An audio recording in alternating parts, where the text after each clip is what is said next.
Hi, welcome to CX Forums Connects Live. My name is Mark Michelson. I'm the host of Connects Live, and I'm pleased to welcome our guest today, Jeannie Walters from Chicago. Jeannie is a CX expert, a keynote speaker, and trainer extraordinaire. Welcome, Jeannie. Thank you so much, Mark. I'm thrilled to be here. Hi, everybody. Well, we're really looking forward to digging in on this topic. This is a great one. When you talk about CX missions, right? I think so many people get down in the weeds of their own little silo. I've got to do this. I've got to do that, right? So tell me a little bit about what a CX mission is and how do you go about defining one? Sure. Yes. A customer experience mission is really about your North Star. What is the way and the how behind what you want to do with your customer experience? And it really helps with a lot of things like judgment calls, which we all have to make in customer experience. So it's kind of about who you are and who you want to be every time you show up for your customers. Ooh. So is that like in human terms or how does that work exactly? Like Amazon, I don't think of them as humans. I don't know why. They are robots or something, but how would that work there? Well, I mean, Amazon does have a promise, right? And that's where we start. We always start with the brand promise. What have we already promised our customers? And how do we show up for that every time along the journey? So it's really about a guiding statement for your organization. So Amazon, we kind of know what we get with Amazon. We know that we should expect some quick delivery. We know that there's a ton of variety, all of these different things. And so they have dedicated so much of their entire journey, their entire customer journey to convenience and to service that that's what we expect. And that's how they want to show up along every single step of the process. And I think sometimes we get into the weeds about kind of that moment of transaction where we're selling a product or we're providing a service. But the way we think about customer experience and the way we apply this idea of customer experience mission is that it doesn't matter where you are in the journey. So it's actually before you become a customer all the way through to when you leave. This is how you show up. This is what you promise. This is your guiding star. And so by putting it into a mission statement, you're helping everybody in your organization understand this is about more than selling products. This is about an entire end-to-end experience. It's never been more true than I guess during the past year. We've all, as humans, have had to learn a lot of new technologies, Mm-hmm. and some of them have some really bizarre names, to be honest. And I'm like, every time I'm on a different webinar, if it's not Zoom, it's something else. And I kind of wonder sometimes how does that work when you start with nothing, particularly software companies and SaaS or whatever they are. I mean, I have no meaning to this at all. And then when I go to their site, how should I be engaged? What's the thing I should be hit first? So what's the thing you should hit first as a customer? Is that what you're asking? Yeah, yeah. So And what, I what would the company be putting out? mhm. So I think we have to look at, where is the customer on their journey and what is their real life like? Because when I talk to a lot of organizations, they say things like, well, they get to the website and then they're there to do this, and then they're there to do this. And we think about it in this really linear fashion. But when we think about where the customer is, especially right now, especially in the kind of pandemic world and everything else, I mean, many of you here right now, myself included, we have children at home learning, right? We have all of these things happening in the background behind the Zoom video that we have to deal with. And so, what I encourage all organizations to think about is to think about that when somebody's showing up and they are interacting with your brand, no matter what channel, think about their real life. What do we need to do for them in that moment to make sure that we're really showing up for them? Because I think it's very easy. I mean, one of my favorite examples of this is the sales funnel visual. It looks so appealing, doesn't it? Like you put in a bunch of people at the top and then they pop out customers. That's amazing. Does it I work? wish we could have that. And we put things into these frameworks and these ideas, and it helps us think through things and it helps us move, through our different challenges. But if we're not really connecting with the customer's real life, then we're not really serving them. So I would encourage people to just think about that. Like wherever somebody is coming in to interact with your brand, think about where they are in their journey and what you can do to actually help them there, instead of thinking about it as this, like, we're going to march them through this process, because customers don't work that way. Hmm. So you start with the mission. I guess it's going to be one overriding mission for everyone, right? Yes. And Mhm. then what do we have after that? I mean, would there be like submissions, or are Mhm. those something different? Are those like, goals, objectives, that kind of Mhm. thing? Walk me through how that might work, especially across cross-functional leadership. I mean, getting everyone on the same page. Sure. Yeah, it can vary a little bit because some organizations are so big and broad and they are covering lots. We were just talking before about there are cultural differences, there are regional differences, there are different needs based on certain things. But overall, what I like to see is there has to be one kind of North Star for everybody.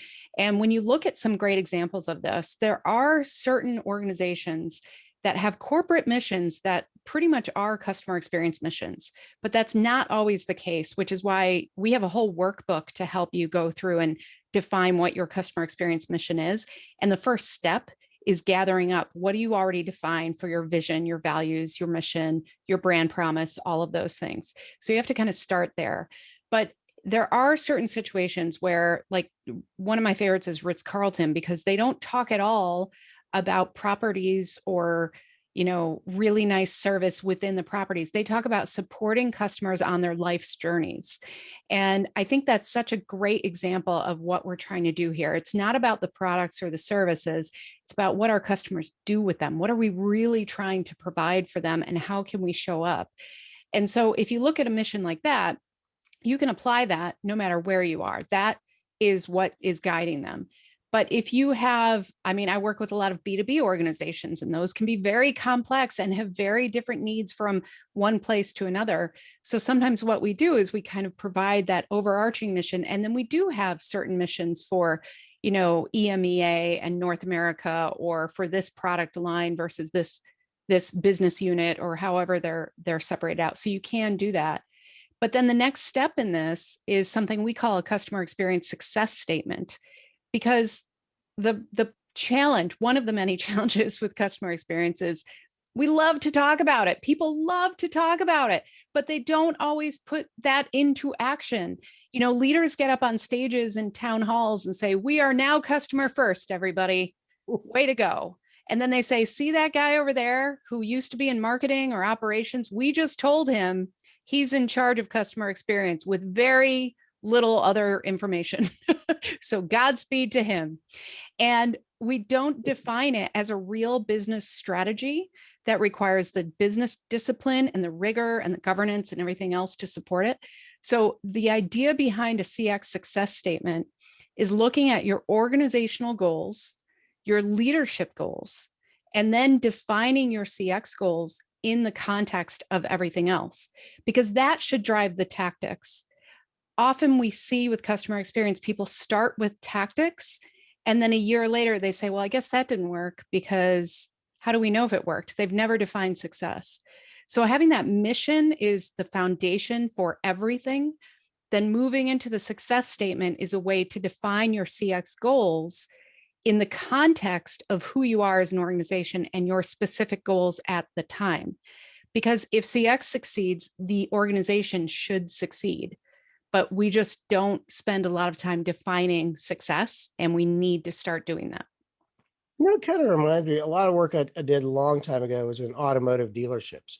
And those automotive dealerships were actually built to sell cars. Yep. And God forbid something goes wrong with it, then you got to go to the back and it's dirt and service area, right? And the whole thought process was around creating a selling environment, of trap, Mhm. Yeah. catch that customer. Yeah. And that shifted, back in the late 80s, early 90s, shifted towards a buying environment. So you Mhm. see more and more of the computers facing the customer, and everyone's on the same side of the page, the table. How does that translate, as a human experience? Are you talking about, what would you think was better, character development? Like, in other words, our mission is to blah, blah, blah, and Mhm. it comes down, it sounds like a person, right? Mhm. Or is it more around a a mission and purpose. For instance, my mission since I was 17 is help people understand each other. Simply put, that's Awesome. it. Everything I do, research, whatever. So how does that work with it with a company, like say maybe in a startup? Where do Mhm. you go with that? Well, I really think the mission drives everything. And part of that is because if it's done well, you can use it as a tool. You can use it to define who do you want on your team. How will you look for those traits that align with your mission? How will you, write product descriptions even that live up to that mission? There are all these different ways to really use it. And the mission of my company, since we started in 2008, has been to create fewer ruined days for customers. I And love it. again, it's super simple, but what it does is it helps guide us with decision making. So there are times where we say no to clients because we know that they're not really out to do that. They're out to check a box and say, well, we implemented the NPS, so that means we're doing customer experience, right? No, it doesn't. And so we want to make sure that when we are doing our work, we're living up to that mission. So I think that if you have that from the beginning, or if you don't have it from the beginning, that you define it, it really does drive so much more than just, a specific short-term goal or a specific product that you want to roll out or a specific journey map. It goes beyond that into really setting that foundational success for customer experience. Excellent. We have a question from Carl. Carl, you want to come on and ask it? Yeah, sure. So my question, Jeannie, is this. Is there a good example of an organization that has that really solid, robust mission statement, then followed by a CX mission statement and that CX success statement, like you just said there? The reason I'm asking, I used to work for a company called Tyco, which is now Johnson Controls. And while we were talking about this, I just happened to look up and I see powering impactful sustainability, respectful safety and security while delivering an enhanced customer experience. And when I read statements like that, I'm like, what the hell does that mean? Yep. So Yep. again, do you have any, do you have an organization that really has fulfilled all three of those pieces? Well, I don't know if I can say by name because some of these I have worked on with clients, but I'm going to go back to your example for just a second because that last part is so critical. There are so many organizations that say things like that: an enhanced customer experience, an engaged customer experience, an excellent customer experience, but they never say what that means. And so what I would say is that that first part is probably a decent corporate mission. What they need to do is then take that next part and define that as a customer experience mission and say, what does that really, really mean? Right. And one of the examples that I love, because it's so unusual, is there was a law firm, a big law firm that I worked with that actually had, they knew they were different. And this happens a lot too. Whenever I talk to groups, they say, oh, what's different about our experience? Our people, they're the best. Our people are the best. While that might be true, that's not enough, right? You can't just say, well, our people are the best. So there you go. And so what we did was we figured out what's different here. And what was different was their testimonials. Their clients had told them, you know what? You guys don't make me feel dumb. You are willing to listen to me and not treat me like I should know about the law when I don't, or you're humble about things. And so we literally grabbed that and we thought, what can we do all the time? Because that's one of the questions for mission 2. What can you do all the time? And we decided, you know what, we can show up with humility and we can listen with humility. And so that became kind of their guiding principle around what's different about our customer experience and what can we always do? This is something we can always do. And so they had this kind of, more classic corporate mission about delivering for their clients and all of those things, which was fine. But then we took that a step further with the CX mission. And it was all about listening to what customers were already telling them that they appreciated, but twisting it a little bit and defining it so that people understood what success looked like to them. And that was a huge turning point for them because they realized that, if you look at any law firm, they all say basically the same thing, right? They all want to be stewards for their clients and win cases and all of those things. So this was a way to say, you know what, this is how we're different. And then we did translate that into a CX success statement because they had really defined, as you can imagine, really defined annual goals around revenue and around client acquisition and all these things. And so we said, okay, what do we really need? Well, we need more referrals because guess what? Referred customers will spend more with your organization. That's driven by research. And you don't have to sell them. You know, the sales cycle is like a quarter of what it is, and they're higher quality prospects and all these things. So we drove that as one of our CX goals that then was able to drive those organizational goals so that everybody wins. And the whole time we were able to lean on that mission and say, you know what, we're going to do this with humility, and we're going to do this in a way that, you know, shows up for our customers in this way. Thank you for that. I mean, that's a really good answer. And I love that. That's a statement. What can you do all the time? Yep. Because I have a potential client their claim is exceptional customer experience. And just like the enhanced customer experience statement here that I just read, I mean, what does that look like? Yeah. If I walk in there on a day-to-day basis, what do I see? What do I feel when I see that or when I experience that? What does that look like? And that goes inside the organization too, right? Yeah. Like we need to show up for each other in the same way that we show up for our customers. And that needs to be infused in the culture. And so by having that mission, you can actually look for that inside the organization and connect with people who don't think they're customer facing, who say, well, this has nothing to do with me because I never talk to customers, but they're serving people who do serve customers. You can connect those dots. So it can be a really valuable piece of that foundational puzzle that we need to figure out. Communicating that throughout an organization sometimes is a challenge. Always. I remember you brought up the Ritz-Carlton. I used to mystery shop them chain wide. And one of the things that they had was a card in their pocket. Everyone had it, and you might remember it. We are ladies and gentlemen serving ladies and gentlemen. That's right. Rule number 1. And it was like, you know, it's 21 rules or something they had.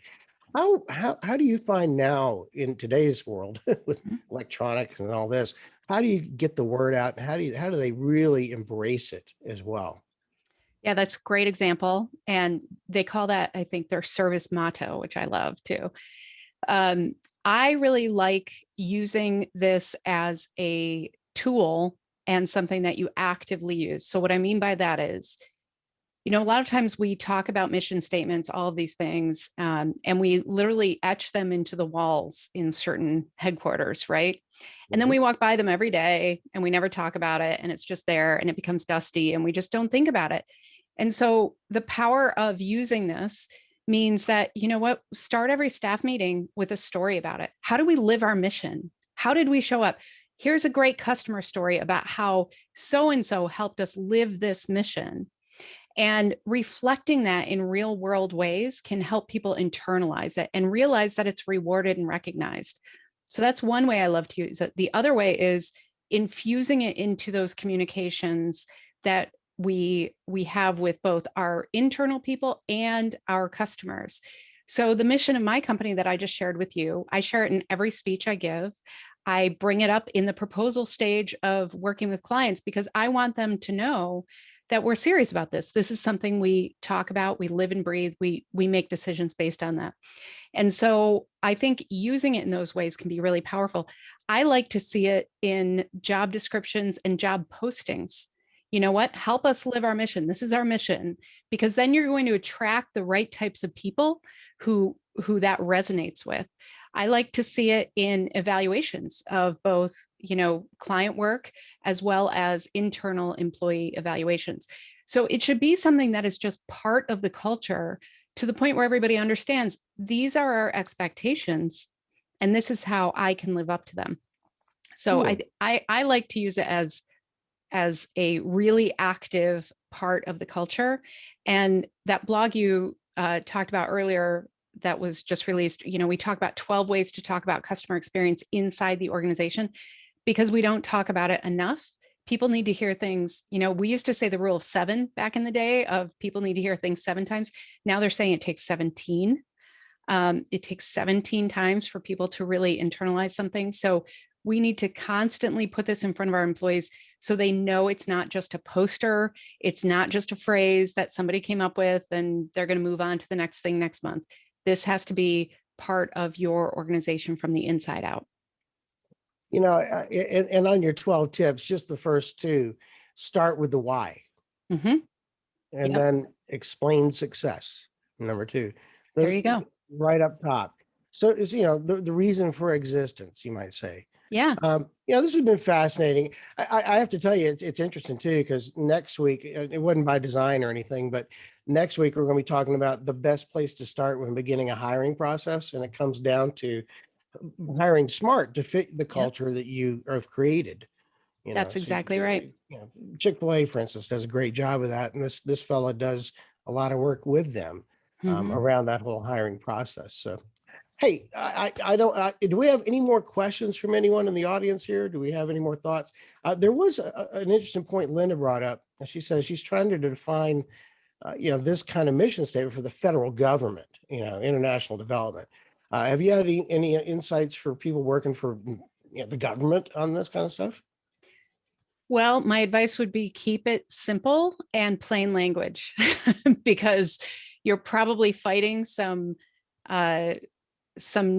want, some desire, some patterns there of kind of making it sound more bureaucratic than it needs to be. So I'd say there. The workbook that we provide, it is free. There are 4 questions to walk through, and that can be really, really helpful because you can really start asking others in your organization for their perspective. It really works well as a group project because then everybody feels they have input and they are part of building it. So that can be really powerful. But yeah, I would say just focus on that plain language if you can, because otherwise it can get pretty convoluted pretty quickly. And I like to say, you know, if you read your CX mission statement back after you've worked on it, and it sounds like something you would never actually say, then it's not working. Like, we need to make sure that we avoid those business terms and jargon and all of that. It needs to be about who are we as people and how do we want to show up for other people? Because that's what this is really all about. Excellent. And Kelly makes a great point here too. It's usually not rocket science, but you do wonder sometimes where to start. I've dropped in the links to Jeannie's free workbooks here. One is for the mission statement. The other one's for success statement. Feel free to follow those links. And by all means, do remember to save the chat. This is you've been a great inspiration for us here. This is super. It's a great place to start. And even rethinking a mission statement, even if you've been in business for a while, just rethink that and simplify it. We're going to go into our networking portion of the show here in just a second. But as we do that, I just want to talk to the folks who are watching the recording. Be sure to sign up and show up next time. You never know who you're going to meet in these events. And I hope everyone here will stay as well. Looks like we've got a good, solid group of folks here. So we're getting ready to go there. And once again, we're going to sign out. Audrey, take us out.